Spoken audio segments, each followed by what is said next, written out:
다 같이 자리에서 일어나셔서 우리 하나님께 예배 드리겠습니다.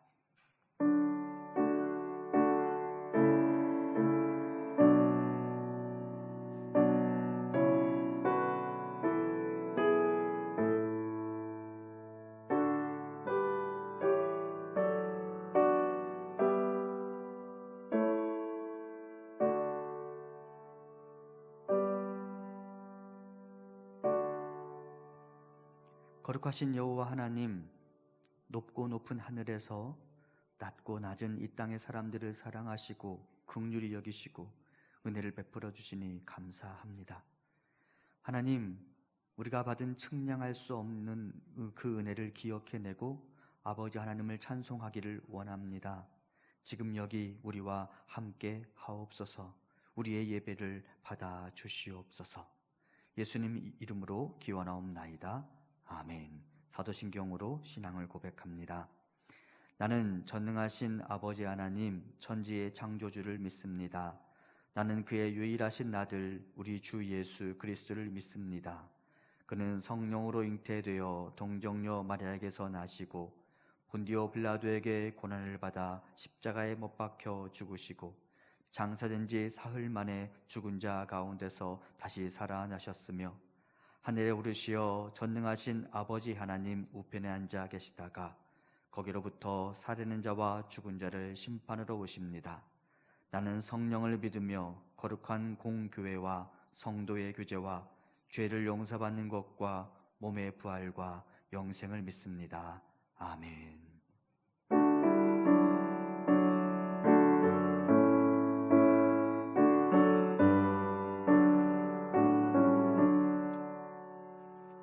복의 근원 강림하사 찬송하게 하소서.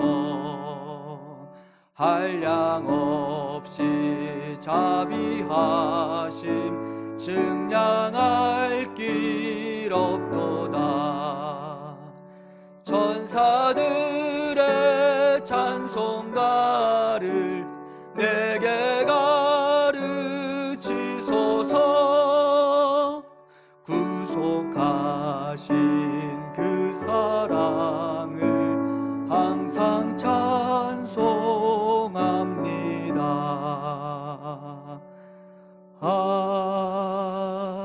아멘. 거룩하신 하나님, 이 시간 우리가 만복의 근원이신 하나님 앞에 나아가기를 원합니다. 하지만 우리 안에 남아있는 불의와 악독, 죄악이 우리와 하나님 사이를 가로막을까 두렵사오니 이 시간 우리 입술의 고백을 들으시고 우리의 죄를 사하여 주옵소서. 지금은 하나님과 나만 아는 죄를 생각하며 참회의 기도를 드립니다.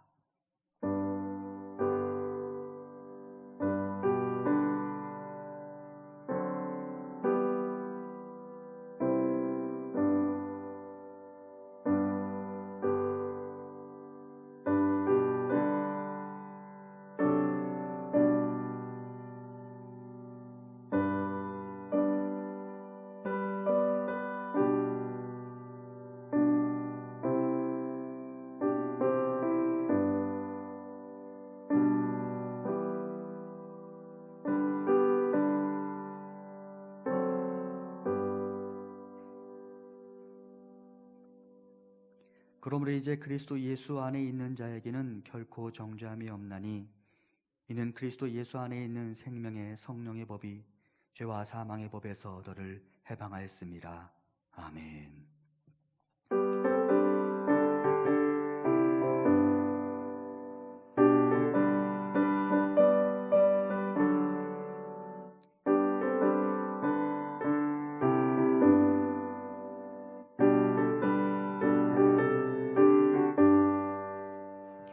변찮는 주님의 사랑과 거룩한 보혈의 공로를 우리 다 찬양을 합시다.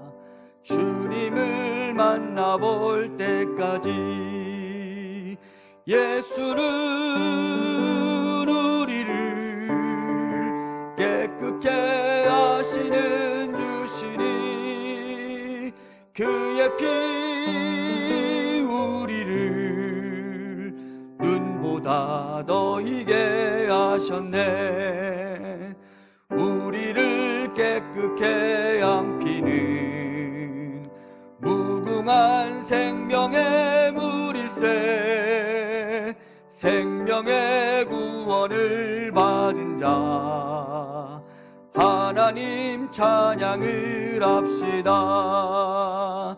예수는 우리를 깨끗게 하시는 주시니 그의 피 우리를 눈보다 더 희게 하셨네. 주님의 거룩한 보혈을 날마다 입으로 간증해 담대히 싸우며 나가세. 천국에 들어갈 때까지 예수는 우리를 깨끗게 하시는 주시니 그의 피 우리를 눈보다 더 희게 하셨네.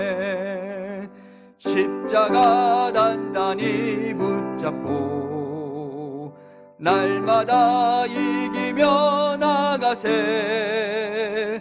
머리에 면류관 쓰고서 주 앞에 찬양할 때까지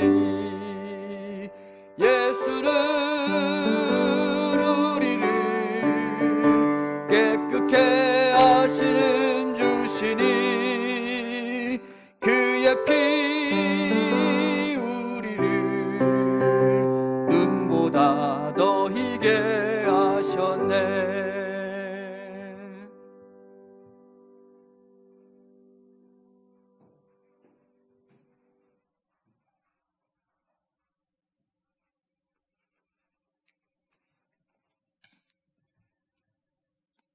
지존하신 하나님, 찬송과 영광을 주님께 돌립니다. 죄와 허물로 죽었던 우리를 살리시고 구원의 길에서 오늘도 복된 날을 거룩하게 지킬 수 있도록 인도하여 주심을 감사드립니다. 또한 풍성한 가을을 허락하신 하나님께 감사와 찬송을 올립니다. 또한 좋은 계절에 건강한 육체와 정신을 주시니 감사드립니다. 지금까지 지내온 모든 것이 주님의 크신 은혜였음을 고백합니다. 앞으로 나아갈 길도 주님께서 인도하여 주실 줄로 확신하오니 우리의 믿음의 발걸음을 쉬지 않게 하여 주시옵소서. 거룩하신 하나님, 재산과 명예와 병들지 않음을 이 세상에서 잘 먹고 잘 사는 것이 복이라고 생각하는 사람들이 많이 있습니다. 그러나 주님의 저희들의 미련함을 깨우치사 주님을 떠나 있는 저희를 사함받는 그 일이 곧 유일한 복이며 가장 큰 복임을 깨닫게 하심을 진심으로 감사드립니다. 은혜의 주님, 코로나19로 말미암아 열매 맺는 가을이지만 아직도 전도의 열매를 없었고 헌신의 봉사의 열매도 없었던 저희들을 고백합니다. 주님 말씀에 대한 순종의 열매도 없음을 고백합니다. 주님 말씀에 순종하는 마음을 허락하도록 축복하여 주시옵소서. 그 아들의 아버지 되시는 하나님, 우리가 그들을 놓치지 않도록 인도하여 주시옵소서. 우리 작은 정성으로 보살필 수 있도록 은혜를 허락하여 주시옵소서. 나누는 기쁨이 넘치게 하여 주시옵소서. 예수님 이름으로 기도합니다. 아멘.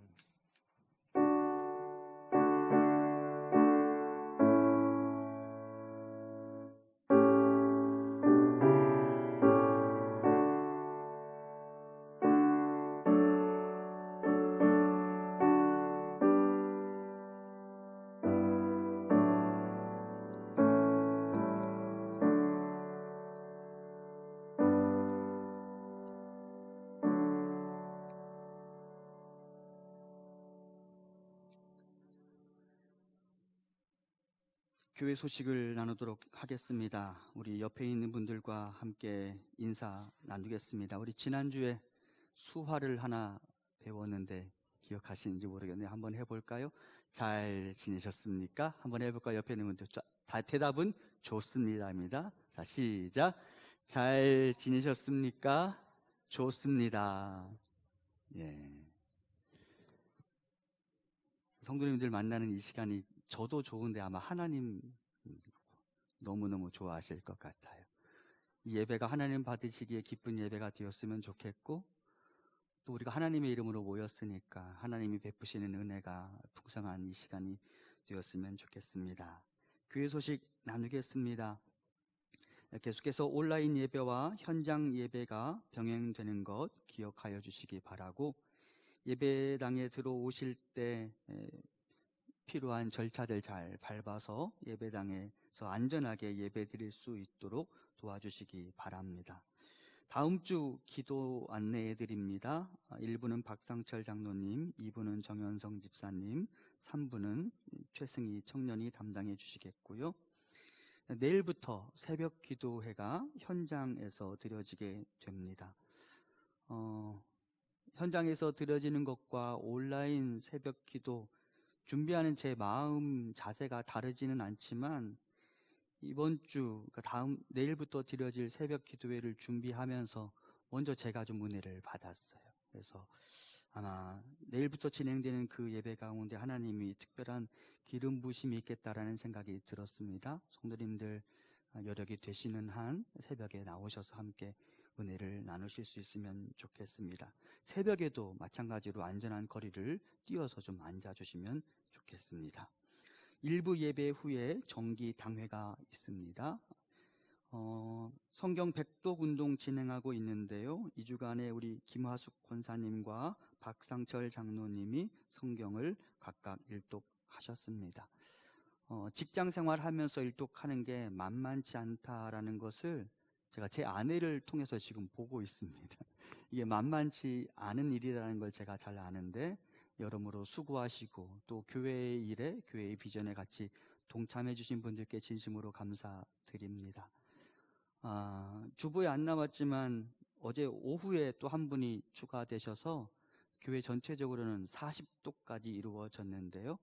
우리 성도님들 이제 분발하셔서 2달 남았는데 성경 일독에 여러분도 같이 동참해 주시면 좋겠습니다. 저는 이미 일독은 했고요. 저 사독을 목표로 하고 있는데 한꺼번에 사독하고 짜잔하고 나타나려고 아직 발표를 안 했을 뿐입니다. 우리 성도님들 같이 즐거이 동참해 주시면 좋겠습니다.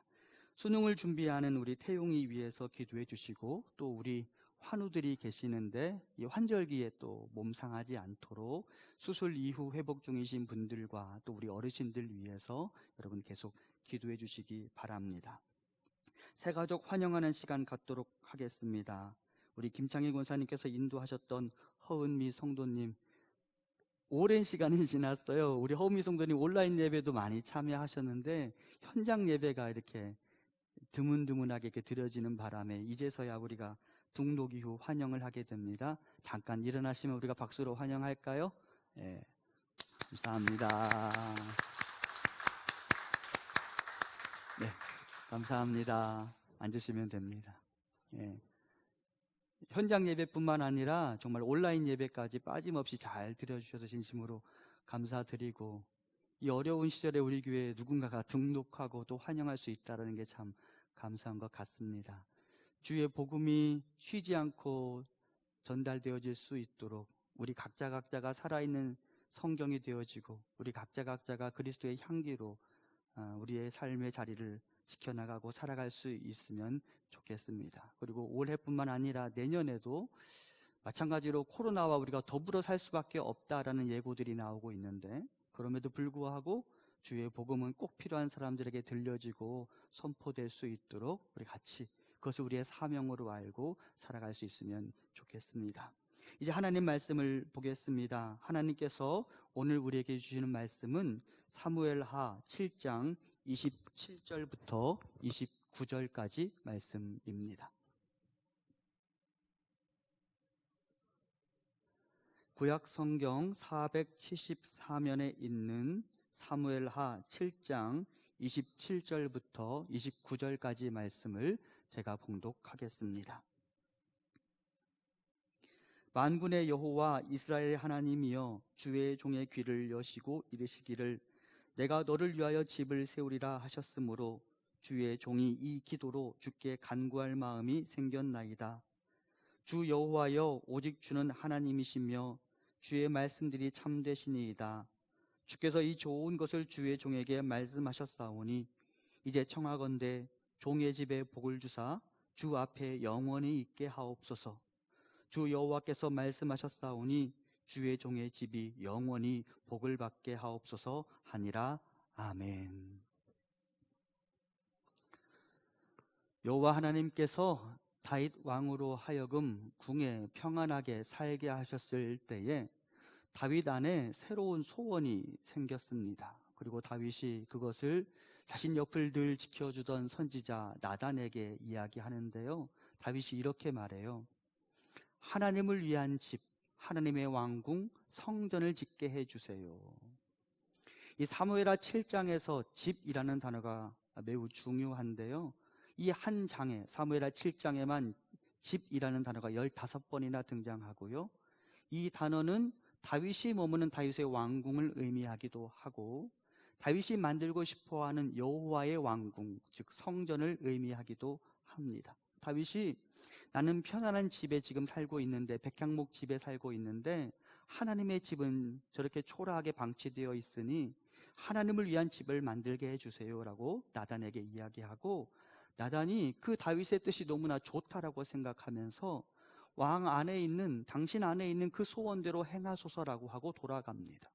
그런데 뜻밖에도 바로 그날 밤 나단이 다윗에게 왕 안에 있는 그 소원대로 행하소서라고 하고 돌아간 바로 그날 밤에 여호와 하나님께서 나단에게 나타나셔서 말씀하십니다. 아니야, 나는 집이 필요 없어. 나단도 당황했을 것이고 또 나단의 말을 듣게 된 다윗도 당황했을 것입니다.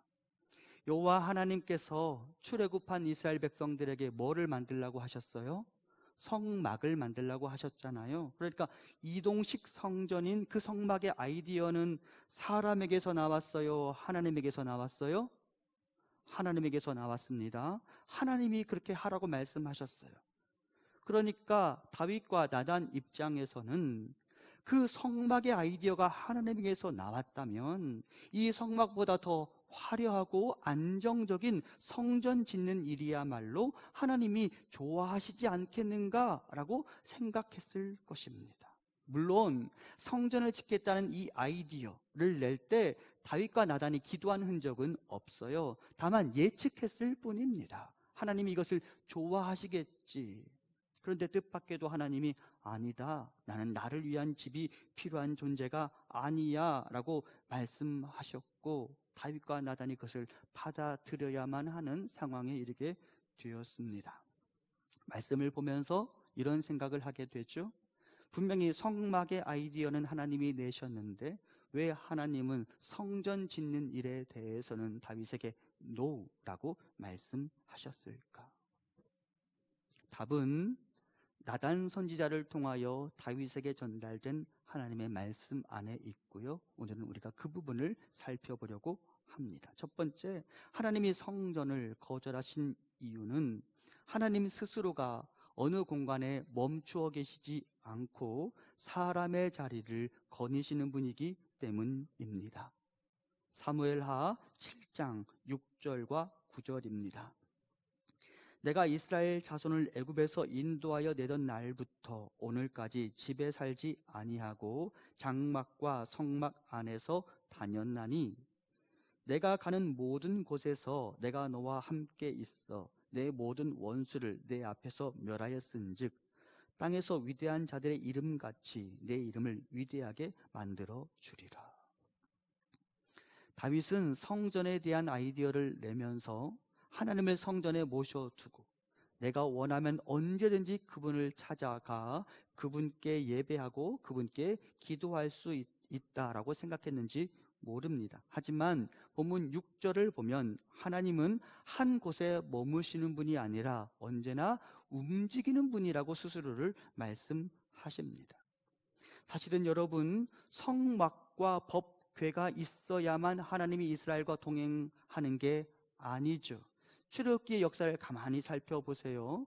출애굽기 전체적인 구조로 본다면 성막은 출애굽기 마지막 장 40장에 가서야 만들어졌고 그때 첫 예배가 드려졌습니다. 그렇다면 이스라엘 백성들이 홍해 바다를 건널 때와 광야 생활을 하는 동안 하나님은 이스라엘과 함께하지 않으셨습니까? 아니잖아요. 그렇죠? 맞바람이 불어와도 하나님께서는 이스라엘 백성들 곁을 끝까지 지켜내셨다고 홍해바다 사건을 제가 말씀드린 적이 있잖아요. 하나님은 성막과 법궤에 매이는 분이 아니십니다. 하나님은 하나님의 사람들이 옮겨가는 모든 삶의 자리마다 그들과 함께 하시는 분이시죠. 사람이 하나님을 끌어당기는 것이 아니라 저 위에 계신 하나님께서 내가 가서 머물러야 할 사람을 선택하시고 그 사람의 삶의 자리에 내려가는 것이라고 성경은 우리에게 이야기하죠. 그래서 본문 9절을 보면 하나님은 다윗을 선택하시고 다윗의 인생이 지나간 모든 흔적마다 다윗과 함께 하셨다라고 말씀하십니다. 하나님은 고정된 성전 건물에 갇혀 계시는 분이 아니라 사람들의 모든 삶의 자리를 찾아가서 움직이시는 분이라고 성경은 이야기합니다. 그래서 성경은 하나님은 여기도 계시고 저기도 계시는 분이라고 이야기하며 하나님은 걷는 것, 행하시는 것을 멈추지 않는 분이라고 이야기합니다. 그러니까 그분을 한 곳에 고정적으로 모셔드릴 수 없는 것입니다. 달리 말하면 나는 어디에서나 그분을 만날 수 있는 것입니다. 사랑하는 성도 여러분, 오늘 예배당에 왜 오셨어요? 하나님이 예배하기 위하여 오셨죠. 이곳에서 하나님 만나기 위하여 오셨죠. 맞습니다. 하지만 우리가 또한 기억해야 합니다. 하나님은 이 공간에 갇혀 계시는 분이 아니십니다. 내가 있는 모든 곳에서 나는 하나님을 대면할 수 있는 것입니다. 다윗이 그 하나님을 어떻게 경험했습니까? 시편 63편 1절을 보면 다윗의 시 유대 광야에 있을 때에 라고 이야기하며 그가 그곳에서 간절히 주를 찾았다라고 말합니다. 그리고 2절은 이렇게 말합니다. 내가 주의 권능과 영광을 보기 위하여 이와 같이 성소에서 주를 바라보았나이다. 광야에 성전이 있었을까요? 없었을까요? 없었습니다. 물리적인 성전이 광야에 있지 않았죠. 그럼에도 불구하고 다윗은 그곳 광야에서 성전을 경험했습니다. 다윗은 광야에서 하나님을 만났습니다. 그가 머문 모든 곳 아둘람 동굴과 유대의 광야와 엔게디 같은 곳에서 그는 계속해서 하나님의 임재를 경험했습니다. 하나님은 다윗의 걸음걸음에 동행하셨으며 하나님이 다윗과 함께하고 계신다라는 사실을 증명해 보이셨습니다. 그리고 다윗은 그의 인생 모든 곳에서 여호와 하나님을 모셔두는 성전으로서의 삶을 살 수 있었고 그는 이스라엘 역사상 가장 위대한 임금이자 가장 위대한 믿음의 사람이 될 수 있었습니다. 여러분 잘 기억하십시오. 성전과 예배당의 개념을 혼동하면 안 됩니다.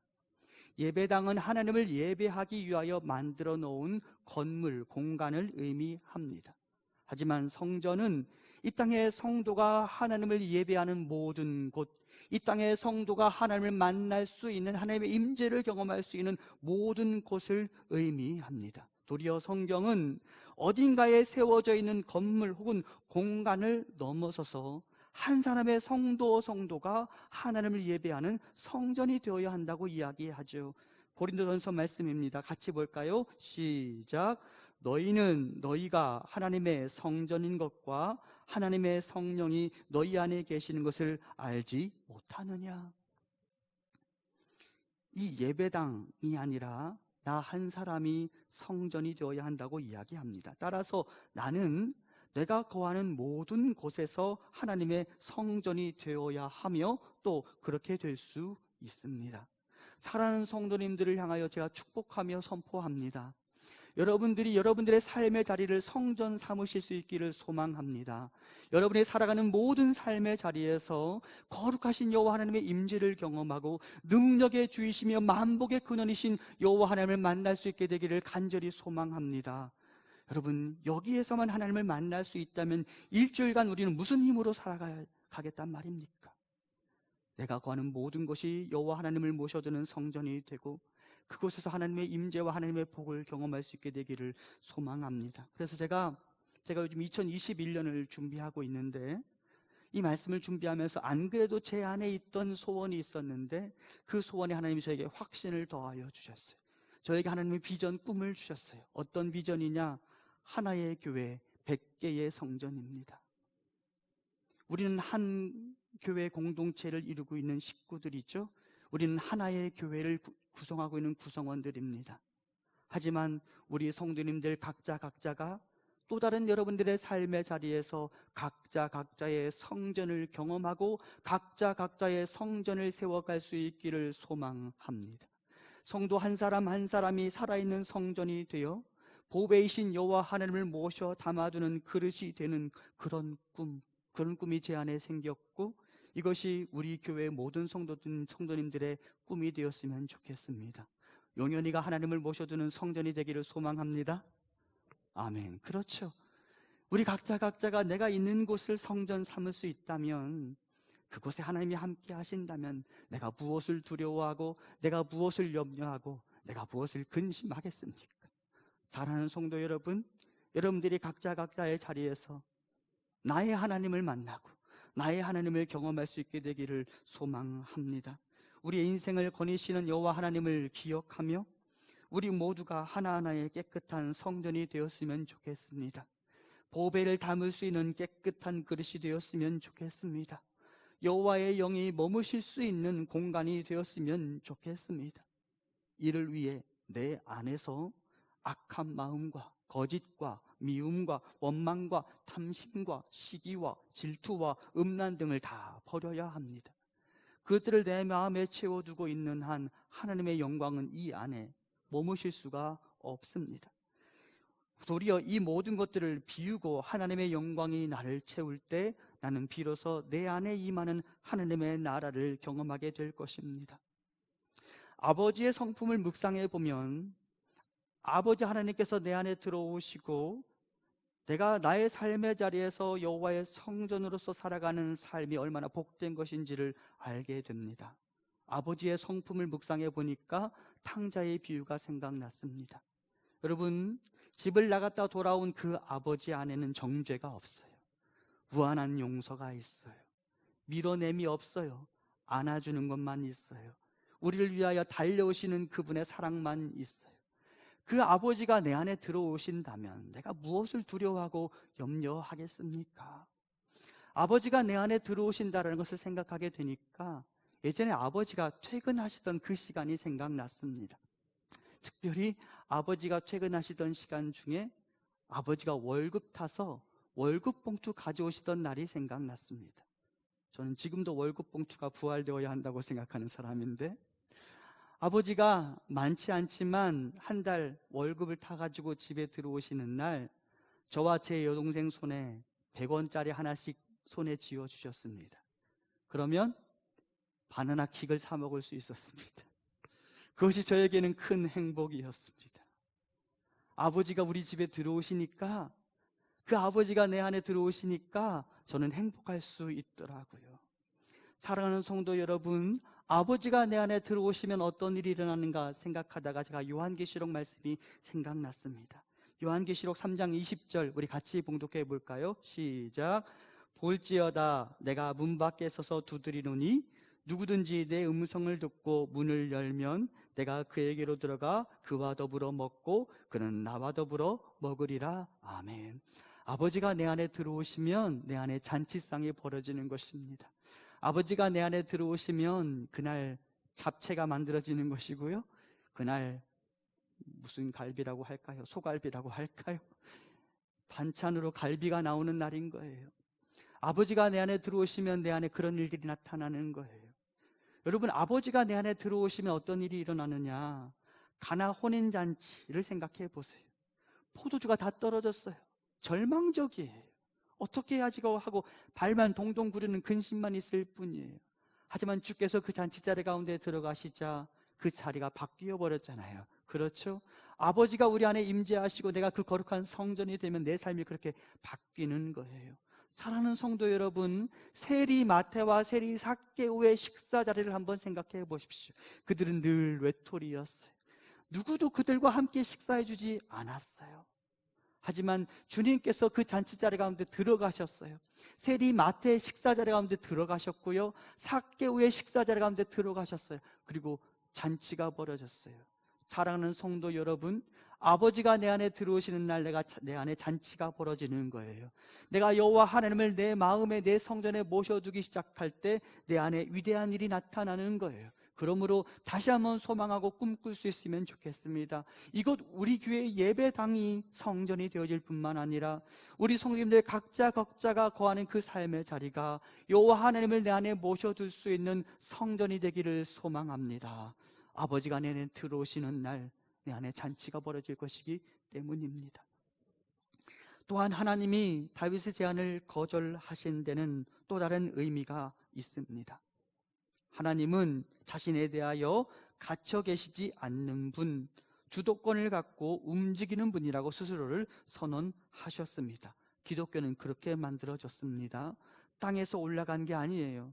위로부터 계시되어진 종교가 기독교입니다. 사람에게서 시작된 것이 아니라 하나님에게서 시작된 것입니다. 따라서 우리는 사람이 만들어 온 자리에 갇혀 계시지 않는 하나님을 바라보면서 그 하나님이야말로 스스로 주체적으로 움직이시는 온 세상의 주권자이심을 인정해야 합니다.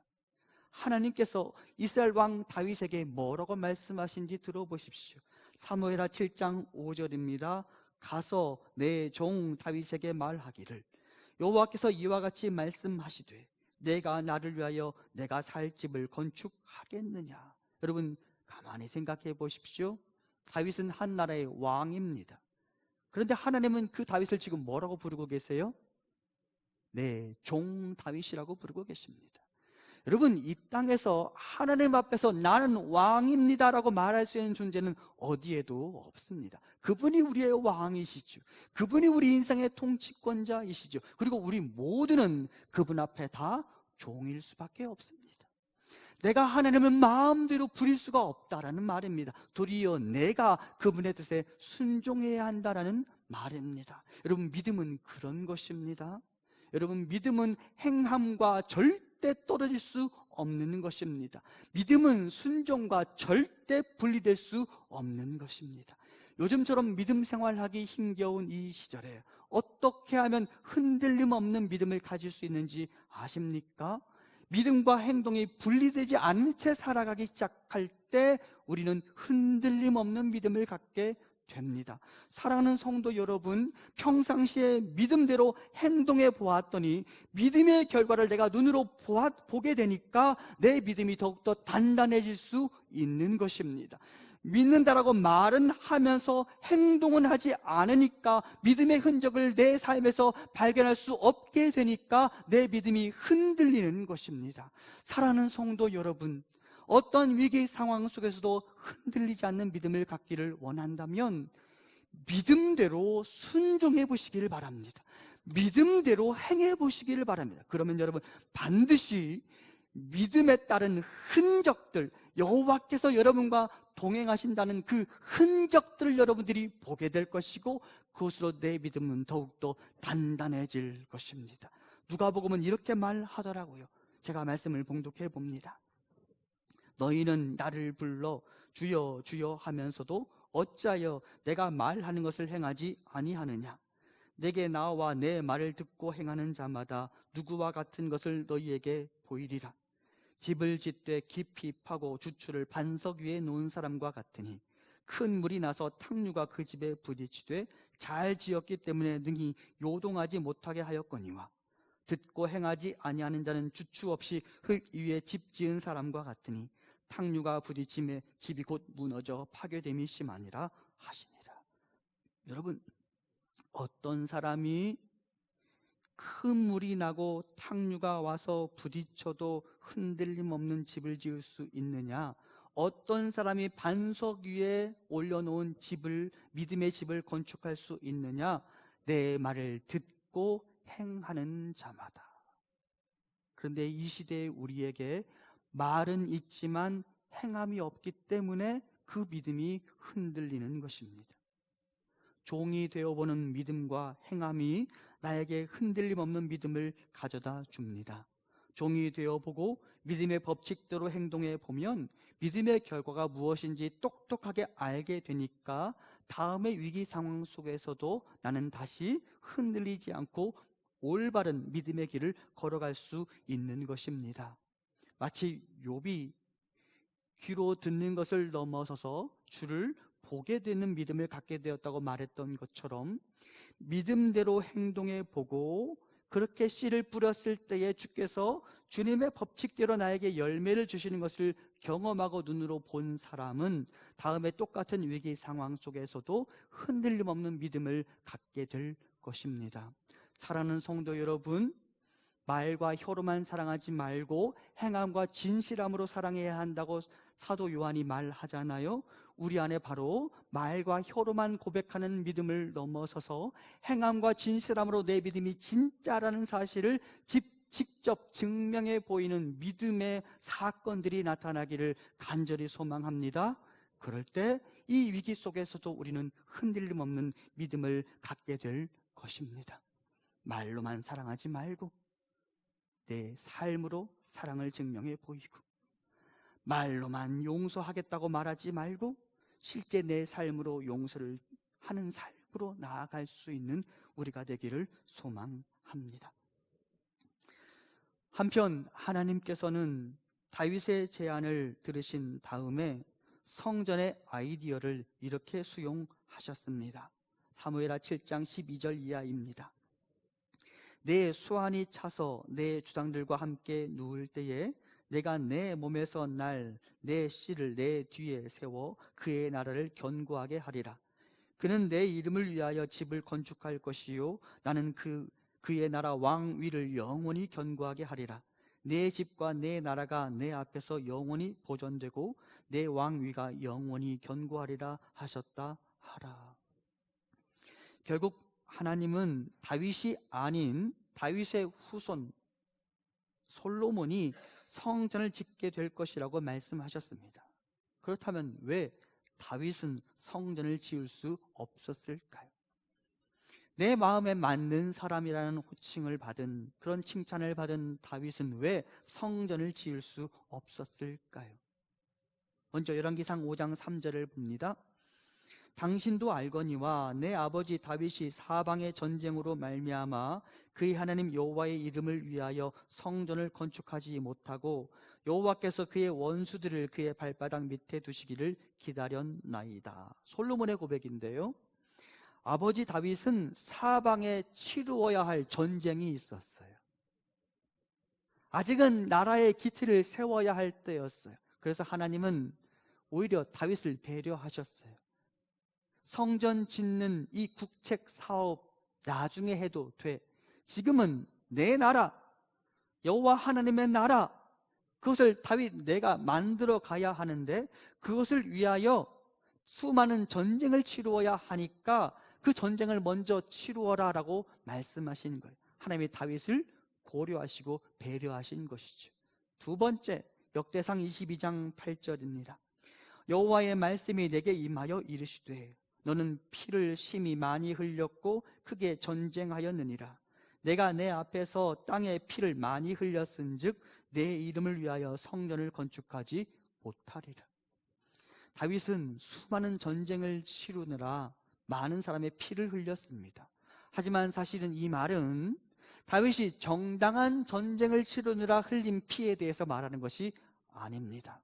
다윗이 도망자 신세였을 때에 자기 자신을 보호하고 자기 자신을 변론하기 위하여 흘리지 말아야 할 피를 흘렸던 때가 있습니다. 그래서 무고한 사람들의 피를 흘렸던 때가 있습니다. 하나님은 그것을 지금 지적하시는 것입니다.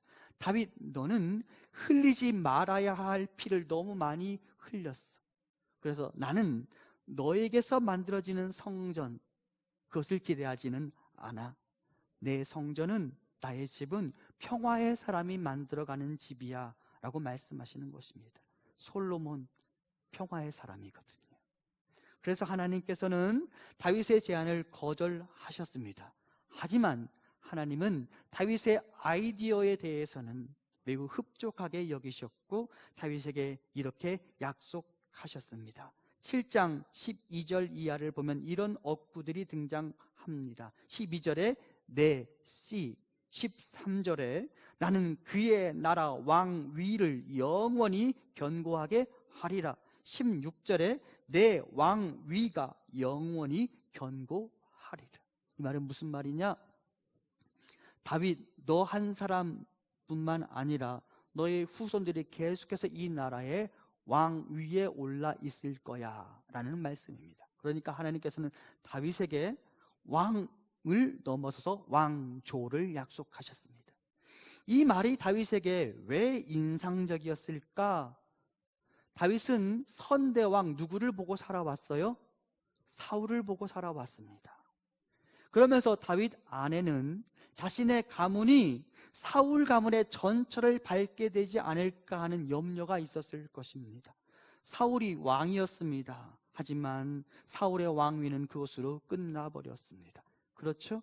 다윗의 가문도 그렇게 되지 않을까 하는 염려가 있었을 텐데 하나님께서 다윗을 축복하시면서 다윗, 너뿐만 아니라 너의 뒤를 이어 너의 후손들이 영원히 이 땅의 왕이 될 거야 라고 하나님 말씀하셨습니다. 물론 이 내 씨라는 표현은 솔로몬을 넘어서서 장차 오실 메시아 예수 그리스도를 의미하지만 오늘 우리는 그냥 솔로몬 이하 다윗의 후손들에 대해서만 생각해 본다고 하더라도 다윗은 하나님께서 왕을 넘어서서 왕조를 약속해 주시니까 그것이야말로 다윗이 가장 듣고 싶었던 복이었기에 다윗은 저절로 하나님께 감사하게 됩니다. 그리고 하나님께서 다윗에게 왕조를 약속해 주시자 다윗이 그 하나님의 말씀에 감동하며 하나님 앞에 들어가 앉아서 오랜 시간 동안 기도를 드리게 됩니다. 제가 18절과 21절을 봉독합니다.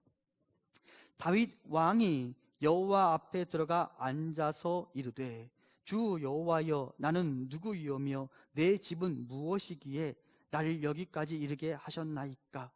주의 말씀으로 말미암아 주의 뜻대로 이 모든 큰 일을 행하사 주의 종에게 알게 하셨나이다. 하나님의 약속을 듣고서 다윗이 드렸던 첫 번째 고백은 무엇이냐? 나는 누구이오며 내 집은 누구이기에 나와 같은 사람에게 주께서 이렇게 큰 일을 행하셨습니까? 라고 고백하는 것입니다. 내가 왕이 된 것, 그리고 내가 이 하나님의 약속의 말씀을 듣게 된 이 모든 일들이 사실상 은혜라고 고백하는 것입니다. 받을 자격 없는 자에게 베푸시는 하나님의 위대한 호의.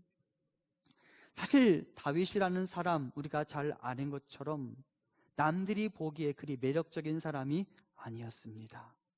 성경에 처음 등장할 때 다윗은 어떤 사람이었어요? 막내였어요. 그 막내는 서열상으로, 순서상으로 제일 마지막에 태어난 아들이라는 의미를 갖기도 하지만 한편으로는 무가치한 자라는 의미를 지니고 있다고 말씀드렸어요. 히브리어로 하카톤이라는 말. 여러분, 다윗은 사울이 보기에, 골리앗이 보기에, 그리고 그의 아버지와 그의 형들이 보기에 무가치한 자 하카톤이었습니다. 다윗 자신도 알았어요. 나는 왕궁과는 거리가 먼 사람이었다는 사실. 그런데 내가 지금 왕이 되었고요, 하나님께서 나 한 사람뿐만 아니라 나의 후손들에 이르기까지 그 왕조를 약속하시니까 그 안에서 저절로 깊은 감사의 고백이 터져 나온 것입니다. 그리고 저는 이 고백이 바로 우리의 고백이 되었으면 좋겠습니다. 내가 누구이기. 여러분, 우리 중 어느 누가 당연히 하나님의 구원을 받을 만한 자격을 갖고 살아온 사람이 있을까요? 바울이 고백했던 것처럼 우리 모두는 만삭되지 못하여 난 자 같은 연약함 그 자체인 사람들이 아닙니까? 하나님께서 우월한 종자와 열등한 종자를 구분하신다면 여러분은 어떤 바구니에 담길 거라고 생각하십니까? 어느 누구도 나의 위치를 장담할 수 없는 것 아니겠습니까? 그런데 하나님께서 저와 여러분, 내가 누구이기에 라고 고백할 수 없는 우리 안에 보배를 담아 놓으셨어요. 우리가 금그릇이 아닌데, 우리가 은그릇이 아닌데, 우리가 질그릇인데 그 질그릇 안에 보배를 담아 놓으시고 우리에게 넌 참으로 가치가 있다라고 말씀하셨어요. 여러분, 오네시모라는 사람 아시죠? 빌레몬의 종이었어요. 그는 복음 안에 있기 전 주인의 돈을 훔쳐서 달아난 무익한 자였어요. 그런데 그가 바울을 만나고 복음 안으로 들어오니까 하나님에 의해 그는 유익한 자가 되었어요. 우리가 바로 그런 것이죠. 여러분, 우리 모두는 영적인 이스라엘입니다. 이스라엘이라는 뜻의 의미가 뭐예요? 하나님이 싸우시다라는 의미도 같지만 하나님의 왕자라는 의미를 갖는다고 말씀드렸어요. 우리가 하나님 나라의 왕자와 공주라는 호칭을 받게 된 이유가 뭐예요? 내가 보배를 만들어냈기 때문이에요? 아닙니다. 나 같은 질그릇 안에 여호와 하나님께서 보배를 담아 놓으셨으니까 우리가 하나님 나라의 왕자, 공주, 영적인 이스라엘이 될 수 있었던 것이죠. 다윗은 그것을 알았어요. 그리고 저절로 감사할 수 있게 된 것이죠. 그리고 이 감사의 고백이 저와 여러분의 고백이 될 수 있기를 소망합니다. 감사가 회복되어야 합니다. 감사가 없는 인생 메말라질 수밖에 없습니다. 감사가 없는데 찬송과 기도가 절로 나온다? 그럴 수 있는 사람 별로 없습니다. 감사가 우리의 마음을 부드럽게 만들어주고요, 감사가 우리의 믿음과 예배에 활기를 더해 줍니다. 그렇다면 어떻게 하면 감사할 수 있을까요? 제가 다윗의 삶을 묵상해 보니까 이렇게 생각해 보게 되었습니다. 감사는 내가 은혜의 수혜자임을 깨닫는 데서 시작됩니다. 감사는 나에게 자격이 없다는 사실을 깨닫는 데서 시작됩니다. 즉, 겸손한 자가 감사할 수 있습니다. 여러분, 내가 받을 자격이 있어서 그거 받는 데는 감사가 아니라 나 자신에 대해서 수고해서 잘했다라는 자기 격려만 있을 뿐이에요. 하지만 내가 받을 자격이 없는데 나에게 그 엄청난 선물이 주어졌다면 그 사람은 감사하게 되는 것이죠. 그런데 우리는 감사할 수밖에 없는 존재들이거든요. 내가 본래 어떤 자인지 알게 되니까. 우리 모두가 내가 본래 있었던 그 자리를 좀 생각해 볼 수 있으면 좋겠습니다. 그리고 절대 나를 과대평가하지 않고 내가 있었던 자리를 잊지 않고 내가 본래 다윗처럼 하카톤이었음을 기억하며 그 하카톤 같은 나에게 여호와께서 보배를 심으셨다는 사실을 깨닫고 여호와 하나님을 향한 감사를 회복할 수 있게 되기를 간절히 소망합니다. 나는 하카톤이었어요. 그런데 주께서 내 안에 보배를 심어 놓으셨어요. 그러니 우리가 다윗처럼 고백해야 하죠. 내가 누구이기에 나에게 이런 큰 일을 행하셨습니까? 다윗이 참 매력적인 인물이에요. 나는 하카톤 작은 자인데 여호와께서 나에게 큰 일을 행하셨다. 우리에게 바로 그런 일이 일어난 거예요.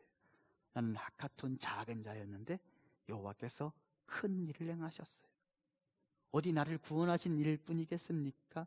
지금까지 살아온 것 주의 은혜이죠. 그것이 여호와께서 나에게 이루신 큰 일임을 깨닫고 감사를 회복하는 우리가 되기를 소망합니다. 한편 저는 다윗이 하나님께 드린 기도의 내용에 앞서 그가 기도하던 자세에 관심을 갖게 됩니다. 본문 18절을 다시 봅니다. 다윗 왕이 여호와 앞에 들어가 앉아서 이르되 주 여호와여 나는 누구이오며 내 집은 무엇이기에 나를 여기까지 이르게 하셨나이까. 그동안 성경에 등장하던 다윗은 전장을 누비는 군사였으며 사울 왕을 피하여 달아났던, 그래서 언제나 달리기 하던, 언제나 서 있던 사람이었습니다. 언제나 움직이던 사람이었습니다. 그런데 지금의 다윗은 여호와 하나님 앞에 들어가 가만히 앉아서 기도를 드리고 있습니다. 그는 가만히 앉아서 여호와 하나님의 말씀을 경청하고 하나님의 뜻을 수용하며 성전을 지으리라는 나의 계획을 철회하고 아버지의 약속 말씀이 내 삶에 이루어지기를 위해 기도하고 있습니다. 비록 내 꿈 계획이 하나님에 의해 거절당했지만 내 뜻이 이루어지는 것보다 하나님의 뜻이 내 삶 가운데 이루어지는 것이 더 나에게 유익하다는 사실을 깨닫고 가만히 앉아서 내 계획과 욕심을 내려놓고 아버지 하나님의 말씀 약속을 나의 소원 삼아 그 약속의 말씀이 나에게 이루어지기를 위해 기도하고 있습니다. 여러분, 퇴근한 남편이 소파 위에 가만히 앉아 있는 것, 그래서 TV 리모컨만 이리저리 왔다 갔다 하는 것, 보기 좋으세요? 나쁘세요? 가만히 앉아 있음, 어떻게 보면 세상 가장 게으른 자세처럼 보일 수도 있습니다. 하지만 이 시간 다윗의 가만히 앉아 있음은 하나님 앞에서 가장 적극적인 자세입니다. 지금의 다윗은 게으름과는 차원이 다른 가장 적극적인 자세로 여호와 하나님 앞에 나아가고 있습니다. 유진 피터슨이라는 유명한 신학자, 얼마 전에 별세하셨는데 그 유진 피터슨이 그의 책에서 이렇게 기록합니다. 행동하지 않는 것이 아무것도 하지 않는 것이 아니다.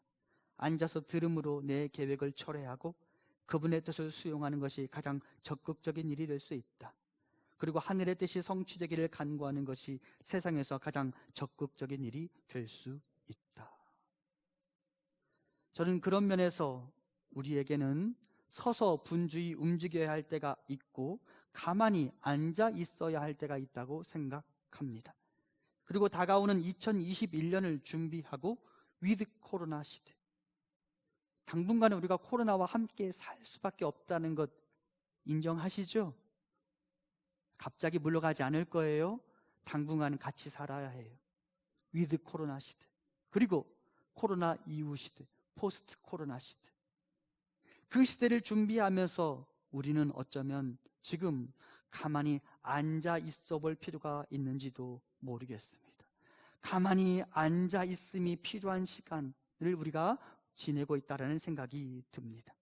내 계획을 철회하기 위한 앉아 있음, 그분의 뜻을 수용하기 위한 앉아 있음, 그분의 뜻이 이루어지기를 간구하기 위한 앉아 있음, 그것이 우리에게 필요한 시간들인 것 같습니다. 그리고 내일부터 다시 시작되는 현장 새벽 기도회가 그런 시간이 될 수 있고, 여러분이 여러분의 자리에서 하나님의 말씀을 묵상하는 때가 바로 그런 시간이 될 수 있다고 생각합니다. 다윗의 가만히 앉아 있음을 좀 생각해 보면 좋겠습니다. 그리고 하나님의 뜻을 수용하고 하나님의 말씀대로 기도하고 꿈을 꾸는 우리가 되기를 소망합니다. 마지막으로 다음의 구절을 우리 같이 좀 봉독하고 싶습니다. 27절 같이 봅니다. 시작. 만군의 여호와 이스라엘의 하나님이여, 주의 종의 귀를 여시고 이르시기를 내가 너를 위하여 집을 세우리라 하셨으므로 주의 종이 이 기도로 주께 간구할 마음이 생겼나이다. 다윗이 여호와를 위하여 내가 여호와의 집을 세우겠습니다 라고 말씀하셨는데, 여호와께서는 아니야, 내가 너를 위하여 집을 세워줄 거야 라고 말씀하셨고요, 주의 종 다윗이 그 말씀을 가지고 주께 간구할 마음이 생겼습니다. 다윗이 하나님의 말씀을 듣습니다. 그리고 그 말씀에 따라 그의 기도의 내용을 수정합니다. 본래 그의 기도는 내가 여호와를 위하여 집을 짓겠습니다 였는데, 그가 하나님의 말씀을 듣게 되자 그래요 하나님, 하나님께서 나를 위하여 집을 지어주세요 라고 그가 기도하게 됩니다. 하나님의 말씀이 그의 기도의 이유가 되고 하나님의 말씀이 그의 기도의 내용이 되었습니다. 사랑하는 성도 여러분, 내 안에 있는 소원을 늘어놓는 기도를 넘어서서 하나님의 말씀이 나의 기도의 내용이 되는 우리가 되기를 간절히 소망합니다. 그럴 때 아버지의 나라가 나에게 임하는 것입니다. 내 뜻이 이루어지기를 갈망하는 건 내 나라를 만들겠다는 것입니다. 하지만 우리는 어떻게 기도해야 되는 자인지 아시죠? 주기도문에 이렇게 말하죠. 하늘에 계신 우리 아버지, 아버지의 나라가 오게 하시며 아버지의 뜻이 하늘에서와 같이 땅에서도 이루어지게 하소서. 이것이 우리의 기도의 지향점이 되어야 합니다. 내 나라를 만들기 위한 기도가 아니라 아버지의 나라를 만들어가기 위한 기도, 그것이 우리의 기도의 내용이 되어야 하죠. 만일 이 땅에 사람의 뜻만 이루어진다면 이 땅이 행복할 수 있을까요? 그렇지 않습니다. 이 땅에 사람들의 소원이 그대로 이루어진다면 이 세상 난장판이 되고 말 것입니다. 왜 그런지 아세요? 사람 안에 선한 것이 없거든요. 선하지 않은 내 안에서 소원이 생기고 그것을 외치기 시작하는데, 모든 사람들이 외치는 그 소원이 다 이루어진다면 이 땅에는 계속해서 전쟁만 날 것이고, 이 땅에는 계속해서 약탈만 일어날 것이고, 이 땅에서 음란의 사고들이 끊이지 않을 것입니다. 왜? 사람 안에 악한 것이 있는데 어떻게 그 사람의 소원이 이루어지는 나라가 행복할 수 있겠습니까? 그러므로 우리가 진정으로 행복한 나라를 경험하기를 원한다면 내 소원이 이루어지기를 위해 기도하는 것이 아니라 아버지의 소원, 아버지의 꿈, 아버지의 마음, 아버지의 비전, 아버지의 말씀이 여기 이루어지기를 위해 기도해야 합니다. 그럴 때 여러분과 제 삶 안에 진정한 행복이 임하게 될 것이기 때문입니다. 아버지 안에 우리를 향한 좋은 꿈이 있어요. 아버지 안에 우리를 향한 위대한 소망이 있어요. 아버지 안에 우리 모두가 이 땅 안에서 아버지의 나라를 경험할 때 겪게 되는 행복, 그것에 대한 꿈이 있어요. 우리는 그 꿈, 그 아버지의 소망, 그 계획이 이루어지기를 위해 기도해야 하는 자들이죠. 그러므로 사랑하는 성도 여러분, 내 꿈과 내 계획을 철회하고 아버지의 꿈을 소망하고 아버지의 뜻이 나에게 이루어지기를 원합니다 라고 고백하여 아버지의 나라가 내 삶에 이루어지고 아버지의 나라가 우리 교회 안에 이루어지는 것을 경험하는 우리 묵동 제1교회와 우리 성도님들 되시기를 간절히 소망합니다. 우리 함께 찬양하고 기도할까요? 같이 찬양하겠습니다.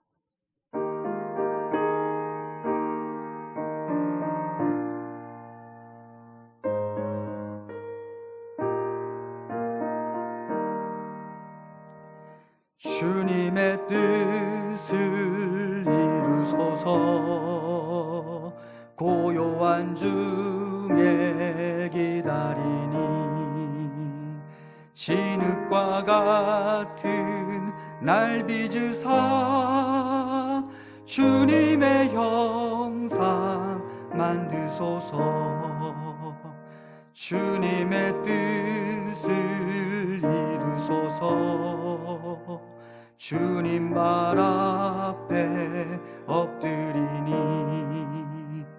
나의 맘속을 살피시사 눈보다 희게 하옵소서.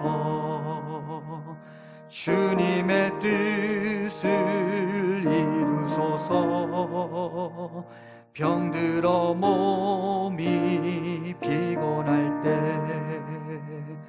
권능의 손을 내게 펴사 강건케 하여 주옵소서. 주님의 뜻을 이루소서. 온전히 나를 주장하사 주님과 함께 동행함을 만민이 알게 하옵소서.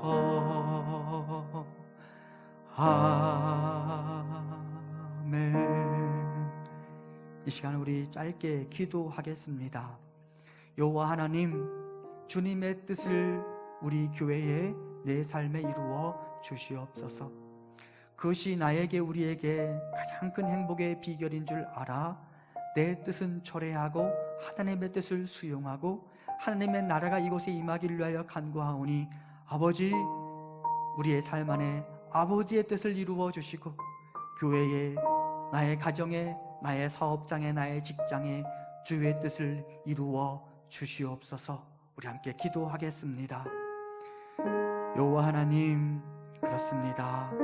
내 뜻이 이루어지는 것이 결코 나에게 복이 아님을 깨닫고 다윗이 그렇게 기도했던 것처럼 내 뜻은 초래하고 아버지의 뜻을 수용하며 아버지의 뜻이 나에게 이루어지기를 소망합니다.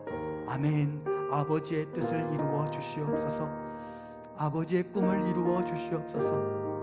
아버지의 비전이 나의 꿈이 되게 하시고 나의 기도가 되게 하시고, 그렇게 아버지의 뜻대로 기도할 때에 아버지의 뜻이, 아버지의 소망이, 아버지의 꿈이 우리 교회에, 나의 가정에, 나의 직장에, 나의 사업장에, 나의 자녀들의 삶의 자리에 이루어질 수 있도록 인도하여 주시옵소서.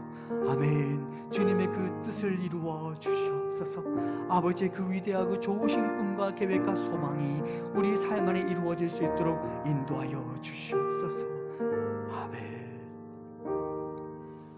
하나님, 나의 꿈과 나의 계획이 나에게 이루어지는 것보다 아버지의 꿈이 나의 현실이 되는 것이 나에게 더 큰 행복인 줄 알아.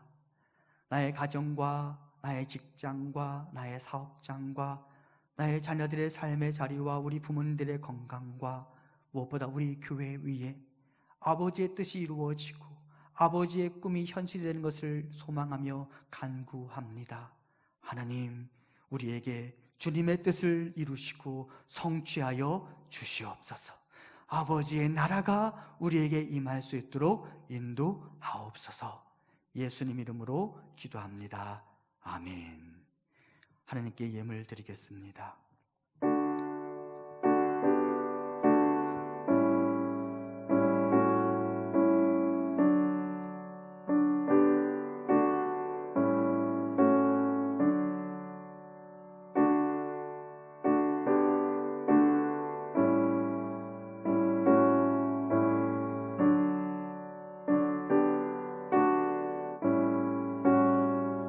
주께 드리네. 주께 드리네.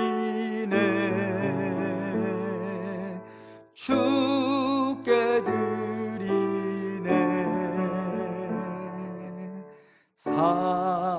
사랑하는 구주 앞에 모두 드리네. 사랑과 은혜가 풍성하신 여호와 하나님, 다윗과 같이 하카톤일 수밖에 없는 우리 안에 보배를 담아주시고 세상에서 가장 존귀한 호칭인 성도라고 불릴 수 있게 하시니 감사합니다. 하나님, 그 위대한 선택과 사랑을 잘 기억하게 하시고 나와 아버지와의 위대한 관계를 마음껏 누리며 여호와 하나님의 사람이 갖는 세상 어디에도 없는 자부심을 가지고 살아갈 수 있도록 인도하옵소서. 하나님, 우리의 아버지가 되어주신 그 사랑과 우리의 삶의 자리를 거니시는 그 큰 은혜에 감사하며 우리가 소중한 예물을 드립니다.